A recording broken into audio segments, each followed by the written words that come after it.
With the military buildup looming, adoption of a new building code is considered crucial given the outdated regulations now governing construction on island.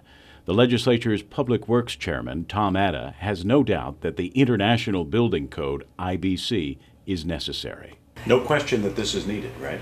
Oh, absolutely. The codes that we are currently working under is the Uniform Building Code of 1997. It is obsolete. But Atta concedes refinements are also necessary to the IBC that take into consideration local conditions and needs. That's why his measure calling for a gradual implementation following public input was passed. Public Law 159 mandates tonight's public forum. To try and begin identifying what are the provisions of the building code which we may want to reconsider about adopting for Guam. Most notably, the requirement for automatic water sprinklers for 1 and 2 family dwellings, and for smaller townhouses, 16 units or less.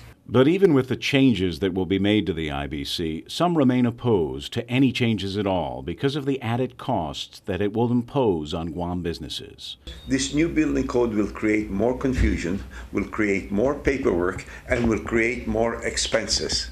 And these expenses, a businessman, a developer, is not a philanthropist. He passes on all his expenses to the consumer.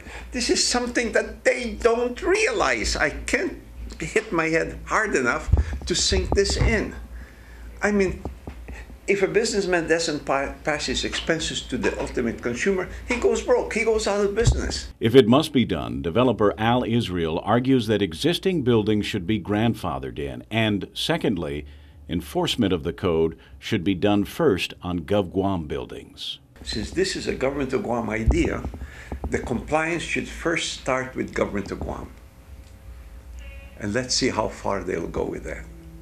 Before they enforce it on the private sector, let GovGuam comply with the existing new regulations. By law, Guam Fire and the Department of Public Works must submit their own recommended changes to the IBC by mid-September, which, along with the input from tonight's forum, will be refined into a revised building code that the legislature must approve before final implementation on October 1st.